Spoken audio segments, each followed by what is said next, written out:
Off the top at 10, the aftermath of a horrific crash in North St. Louis County. It left a 20-year-old dead, and now it's raising safety questions. Thanks for joining us. I'm Samantha Jones. And I'm Corey Stark. That brutal crash all caught on camera.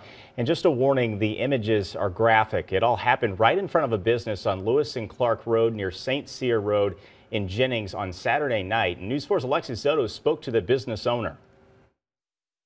We were floored. That's the reaction when Eric Griffin watched his surveillance video from Saturday night. Take a look at the top of the screen. Two cars who have the green lights start to go when a red SUV plows through, hitting one of them. The SUV then tumbles down Lewis and Clark. You see a blur on the screen. That's the driver flying out onto the lawn of Baucom's Life Celebration Center.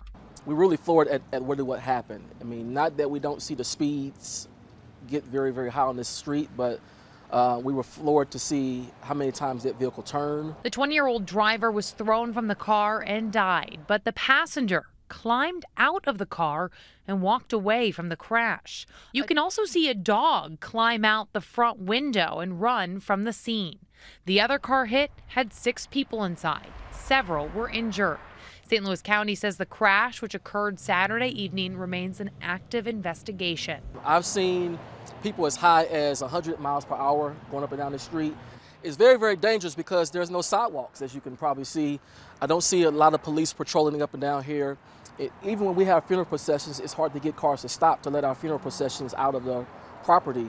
You can see the damage left behind. This is part of a light post. The column here destroyed by that car, and the business says it's not the first time they've had cars end up on their property.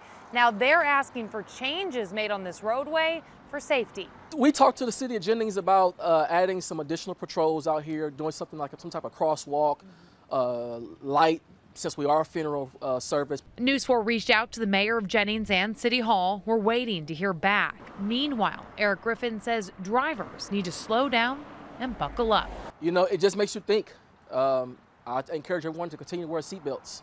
You know, one person looked like they didn't have a seatbelt on, but you know, I think the seatbelt that the young lady wore probably saved her life that day. In Jennings, Alexis Zotos, News 4.